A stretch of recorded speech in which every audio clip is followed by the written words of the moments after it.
आ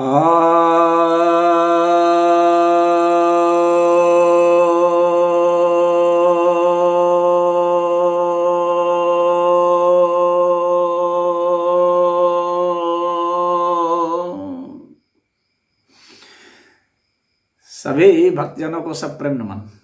भक्तों,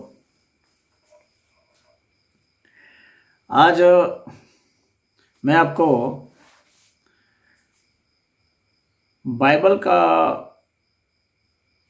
एक बुक है, जेनेसिस, ओल्ड टेस्टामेंट का, उसकी ओर ध्यान आकृष्ट कराना चाहता हूँ। क्यों?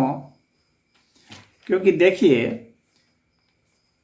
इनके ग्रंथ में क्या लिखा है, क्या ये प्रैक्टिस कर रहे हैं, कितने शर्मनाक इनकी हरकतें हैं, उनको देखिए। यह स्क्रिप्चर कितना अवैज्ञानिक है और इनकी प्रैक्टिसेस कैसे हैं, लज्जाजनक, उसको देखिए। तो चैप्टर 16 की बात मैं कर रहा हूँ। चैप्टर 16, चैप्टर 17 में आपको सुनाने जा रहा हूँ। इसमें जो अब्राम हैं, जो कि इनके पैगंबर भी माने जाते हैं, और वे जो हैं तो उनकी एक पत्नी है, सराई है। तो वो सराई कह रही है अब्राम से कि ऐसा है कि अब मैं बच्चे नहीं पैदा कर सकती। तो तुम जो दासी है उसके साथ सेक्स कर लो और बच्चे पैदा कर लो। तो ये एक तरह से जैसे सनातन धर्म में नियोग की बात है, उसी तरह से यहाँ पर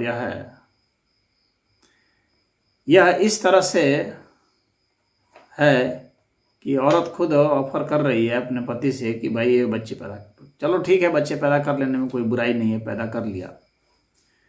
हाँ, लेकिन दूसरे को जब आप कहते हो कि देखो वहाँ पर ऐसा ऐसा होता है, तो उस वक्त तो खुद सोचना चाहिए ना कि आपके ग्रंथ में भी तो लिखा है कि ये सब करना है।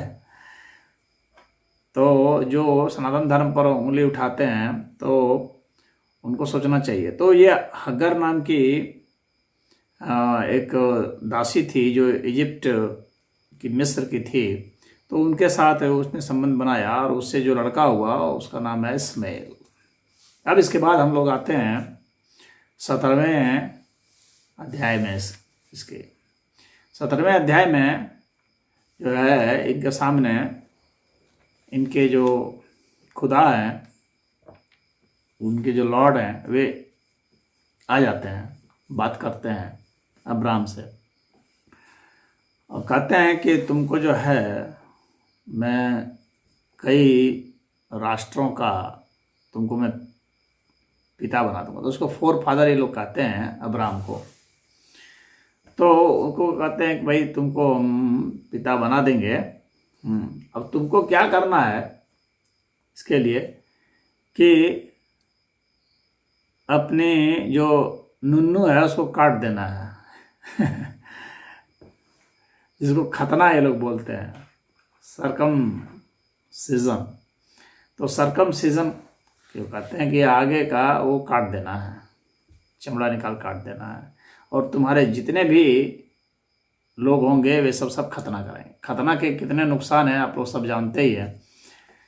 यह अप्राकृतिक है और यह उस समय किया गया है। वो जो है असभ्य लोग जो थे ट्राइब में, उनकी प्रैक्टिस है और आज भी खतना लोग करा रहे हैं। इसके इन्फेक्शन हो जाते हैं, कितने मर जाते हैं, इनकी यौन शक्ति घट जाती है। तो कितना दर्द होता है, खून बहता है। छोटी उम्र में करते हैं वो। कितने उम्र में कर देना है? तो जब वो 8 दिन का होता है तब कर देना है। और किस लिए करना है? क्योंकि यह हमारे और तुम्हारे बीच में जो समझौता है कि तुमको मैंने फादर ऑफ मैनी नेशंस बना दिया, तो ये हमारे तुम्हारे बीच का समझौता है। देखिए कितना क्या एक्सक्यूज है ये, कि हमारे और तुम्हारे बीच का समझौता की याद में एक टोकन है ये।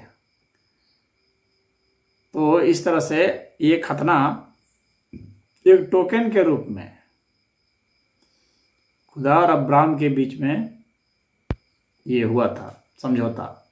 खुदा का समझौता कि अरे भाई, जब आप सर्वशक्तिमान हैं, कुछ भी हैं, तो ऐसा जन्मते ही हो जाता, ऐसे जन्म ही लेते, कह देते कि जन्म, फिर आदमियों को करने की कौन आवश्यकता थी भाई? जब खुदा थे, सर्वशक्तिमान थे, तो वो कुछ भी कर सकते थे ना। जब आदमी को चमड़ा ढका हुआ नुन्नू के साथ पैदा करते हो, तो चमड़ा कटा हुआ नुन्नू के साथ पैदा कर देते,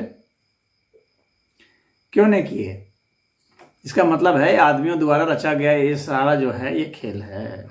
यह जो संप्रदाय चलाया गया वो आदमियों द्वारा चलाया गया। कभी उसको सपने में आया इस तरह की बात, बस उसने वैसा सोचना शुरू कर दिया, मानना शुरू कर दिया कि भगवान ने मुझे ऐसा कहा है, और फिर वो शुरू कर दिया और कहा कि भाई जो तुम्हारे पीढ़ी होगी वो सब इसी तरह से खतना कराएगी। और आज भी हम देख रहे हैं कि ये जारी है। तो ये जो दूसरे पर हंसते हैं वे खुद जो है अपने यहाँ क्या कर रहे हैं ये इनको सोचना चाहिए। और आज के इस वैज्ञानिक युग में इस तरह की प्रैक्टिस जारी है, इस तरह का सिस्टम जारी रखे हुए हैं ये। और इसमें एक और बात है, कहते हैं कि जो लोग खरीदे भी गए हैं, जो बच्चे खरीदे गए हैं, उनका भी तुमको करना है, जो तुम्हारे घर में रहेंगे उनका भी करना है, इस तरह की बातें। यानी खरीदने बेचने की भी प्रक्रिया चलती थी, यानी मनुष्य खरीदे बेचे जाते थे वस्तुओं की तरह। यानी इतनी असभ्यता थी कि मनुष्य को वस्तु के रूप में देते थे, कहाँ मानवीयता थी। और उसके बाद ये जो फोर फादर हुए, इन्होंने भी तो कोई ऐसी वो रखी नहीं। कोई भी इनका पैगंबर आया, प्रोफेट आया, उसने स्लेवरी को ख़त्म नहीं किया, वो दास्ता को ख़त्म नहीं किया, दास्ता जारी रखी, यानी अमानवीय बातें जारी रखी। जो ये बहुत हल्ला गुल्ला मचाते हैं, ईसा मसीह क्या ख़त्म किए? नहीं ख़त्म किया ना, दास प्रथा तो ख़त्म नहीं की। और ये जो काटने वाला सिस्टम है, खतना करने वाला, इसको भी ख़त्म नहीं किए। तो इनका कोई भी जो भी प्रोफेट आया, पैगंबर आया, जो ईश्वर का दूत आया, इनका कोई भी ख़त्म नहीं किया। तो तथाकथित ये जो दूत हैं ये बस मानवों को भरमाने के लिए थे और कुछ नहीं थे। अच्छा, एक और अवैज्ञानिक बात देखिए, वो कह रहे हैं उस वक्त अब्राहम जो थे वो 99 वर्ष के थे, और उसकी पत्नी जो थी सारा वो 90 वर्ष की थी। तो कह रहे हैं कि अब जो है वो बच्चा पैदा करेगी। हम लोग सब जानते हैं कि 40 से 50 वर्ष के बीच में मेनोपॉज आ जाता है, औरतों की जो माहवारी होती है वो बंद हो जाती है, ये बायोलॉजी है। तो फिर वो 90 वर्ष पे कैसे बच्चा पैदा करेगी भाई? तो यह सीधे जो है अवैज्ञानिक चीज़ है, जिसको कि यहाँ पर जारी रखा गया है।